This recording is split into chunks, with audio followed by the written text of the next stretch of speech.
అందరికీ నమస్కారాలు. ఎగ్జాక్ట్గా ఈ రోజుటికి ఎన్డీఏ నూతన ప్రభుత్వం వచ్చి 1 సంవత్సరం అవుతుంది. అదే సమయంలో ఇచ్చిన హామీలు ఆ రోజు ఎన్నికల మేనిఫెస్టోలోని చాలా స్పష్టంగా, మేనిఫెస్టోని కాకుండా ప్రచారంలో కూడా చాలా స్పష్టంగా చెప్పాను. అభివృద్ధి, సంక్షేమం, ఎన్డీఏకి 2 కళ్ళు, ఈ 2 కూడా సమాంతరంగా ప్యారలల్గా ముందుకు తీసుకెళ్తామని చాలా స్పష్టంగా హామీ ఇచ్చాం. అదే సమయంలో సంపద సృష్టిస్తాం, ఆదాయాన్ని పెంచుతాం, పెంచిన ఆదాయాన్ని అభివృద్ధికి, సంక్షేమానికి రెంటికి బ్యాలెన్స్ చేసుకుంటూ ఎక్కడ కూడా ఎలాంటి ఇబ్బంది లేకుండా ఈ కార్యక్రమాలు ముందుకు తీసుకుపోతామని చెప్పాం.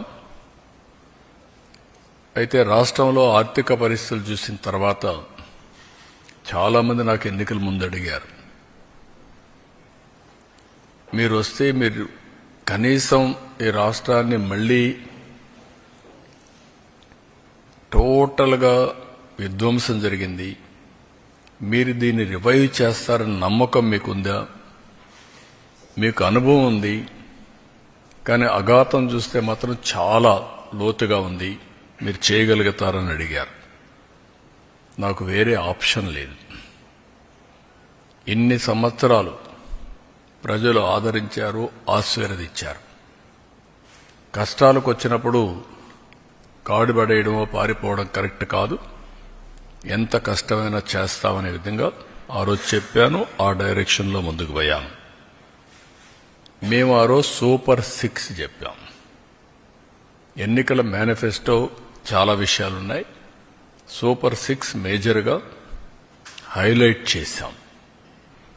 ఆ సూపర్ 6లో అతి కీలకం తల్లికి వందనం.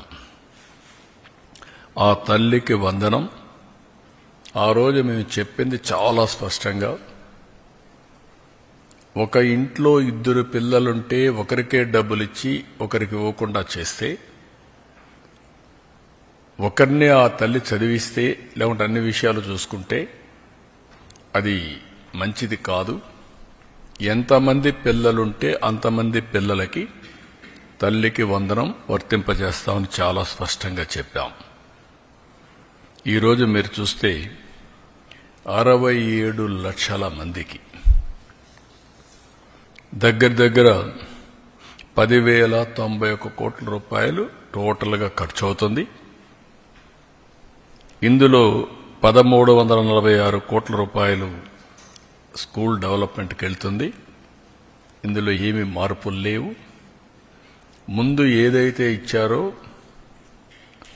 అమ్మఒడి, అదే గైడ్ లైన్స్ పెట్టి దానికంటే ఇంప్రూవ్డ్ ఏంటంటే ఎంతమంది పిల్లలుంటే అంతమంది పిల్లలకి ఆ తల్లుల అకౌంట్లో ఆ డబ్బులు వేసే కార్యక్రమానికి శ్రీకారం చుట్టాం. అప్పటికి ఇప్పటికి డిఫరెన్స్ మీరు ఒకసారి చూస్తే, వాళ్ళు 42,61,965 మందికి అమ్మఒడిచ్చారు. ఈ ప్రభుత్వం 67,27,164 మందికి తల్లికి వందనం ఇస్తున్నాం. తేడా 24,65,199. ఆ రోజు వాళ్ళు ఖర్చు పెట్టింది, తల్లులకు అకౌంట్లో వేసింది 5,540 కోట్లు. ఈ రోజు మేము అకౌంట్లో వేసేది 8,745 కోట్లు. వ్యత్యాసం 3,205 కోట్లు ఒక్క తల్లికి వందనంలో మాత్రం. అందులో ఈరోజు 1,346 కోట్ల రూపాయలు డెవలప్మెంట్కి వెళ్తుంది. టోటల్గా ఖర్చు పెట్టేది 10,091 కోట్ల రూపాయలు తల్లికి వందనం కింద డెవలప్మెంట్ తల్లుల అకౌంట్కి వెళ్లే పరిస్థితి వస్తుంది. 1వ తరగతి 10వ తరగతి అవి కూడా క్యాలిక్యులేషన్లు తీసుకున్నాం, జీవో ఇష్యూ చేశాం. అడ్మిషన్స్ కాలేదు, అడ్మిషన్స్ అవుతానే వాళ్ళ అకౌంట్ కూడా తల్లుల అకౌంట్కి డబ్బులు వెళ్తుంది. ఇంకొక పక్కన తల్లి లేని పిల్లలకి వారికి తండ్రికి కానీ లేదంటే ఎవరైతే గార్డియన్గా ఉంటారో వాళ్ళ అకౌంట్కి ఇస్తున్నాం. అనాథ పిల్లలుంటే జిల్లా కలెక్టర్ నిర్ధారించినటువంటి పథకం ప్రకారం వాళ్ళ అకౌంట్లో వేసి వాళ్ళకి హెల్ప్ చేస్తాం. ప్రైవేట్ అన్ఎయిడెడ్ పాఠశాలలు ఉంటే 76,000 మందికి కూడా వర్తింపజేశాం. ఇది కాకుండా ట్రాన్స్పరెన్సీ ఉండాలనే ఉద్దేశంతో ఈ జాబితా సెక్రటరియట్లో గ్రామ వార్డు కార్యాలయాల్లో కూడా పెడతాం. ఎక్కడైనా సరే ఇబ్బందులున్నా లేకుంటే సాంకేతిక సమస్యలున్నా ఇమ్మీడియట్గా రిపోర్ట్ చేస్తే అవన్నీ కరెక్ట్ చేసి మళ్ళీ అలాంటి వారికి కూడా సహాయం చేయడానికి ఫిర్యాదులను తీసుకోవడానికి జూన్ 26 వరకు టైం కూడా పెట్టాం.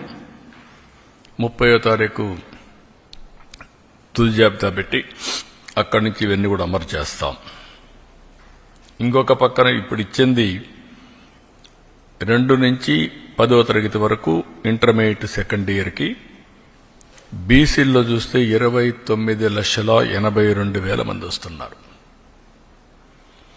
ఇంకొక పక్క ఎస్సీల్లో 11,76,000 మంది వస్తున్నారు. ఎస్టీలు 4,26,000 మంది వస్తున్నారు. మైనారిటీలు 66,500 వస్తున్నారు. ఈడబ్ల్యూఎస్ విద్యార్థులు 8,44,000 మంది ఎకనామికలీ బ్యాక్వర్డ్ అగ్ర కులాలకు సంబంధించిన వ్యక్తులు వస్తున్నారు. ఒక బిడ్డ 2 గాని 3 గాని 4 కూడా ఇచ్చాం. ఇది మీరు చూస్తే 18,55,760 మంది తల్లులకు ఒకే బిడ్డ వాళ్ళకి యాజ్ ఇట్ ఈజ్ ఇస్తున్నాం. 14,55,322 మంది తల్లులకి 2 బిడ్డలు. ఇది 29,10,644. 2,10,684 మందికి 3 పిల్లలు. ఇది 6,32,052 మందికి ఇస్తున్నాం. 20,053 మందికి 4 పిల్లలు అంటే 80,212 మందికి వీళ్ళకి కూడా ఇస్తున్నాం. ఏ మాట అయితే నేను చెప్పానో ఆ మాట ప్రకారం ఒక పద్ధతి ప్రకారం ఒక మాటలో చెప్పాలంటే ఇది ఒక పాపులేషన్ మేనేజ్మెంట్కి ఒక ముందడుగు. నిన్నే జపాన్లో చూసాం 9 మిలియన్ హౌసెస్ ఆర్ వేకెంట్.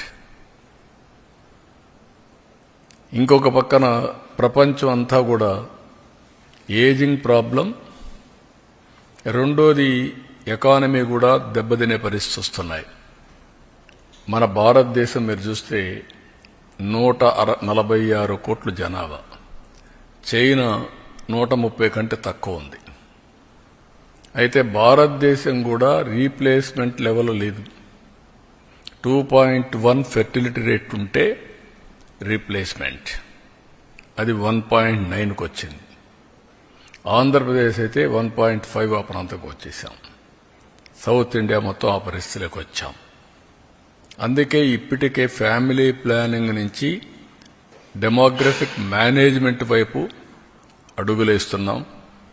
ఒకప్పుడు 2 పిల్లల కంటే ఎక్కువ ఉంటే స్థానిక సంస్థల్లో పోటీ చేయడానికి అర్హత లేదు. ఇప్పుడు అది తీసేశాం. 2 పిల్లల కంటే తక్కువ ఉంటే పోటీ చేయడానికి అర్హత లేదని కొత్తగా పెట్టాల్సి వస్తుంది.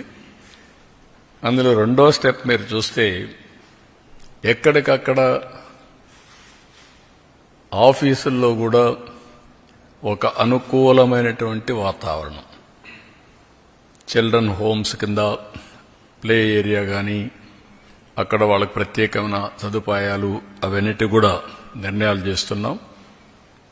అందులో ఇది ఒక మేజర్. చాలామంది చెప్పేది ఎక్కువ మంది పిల్లలుంటే మాకు ఆదాయం లేదు కాబట్టి మేము పిల్లల్ని చదివించలేమనే ఆలోచన ఉంది. ఈరోజు చదివించడమే కాదు వీళ్ళకు కూడా వెసులుబాటు వస్తుందనే విధంగా ఈ కార్యక్రమానికి శ్రీకారం చుట్టాం.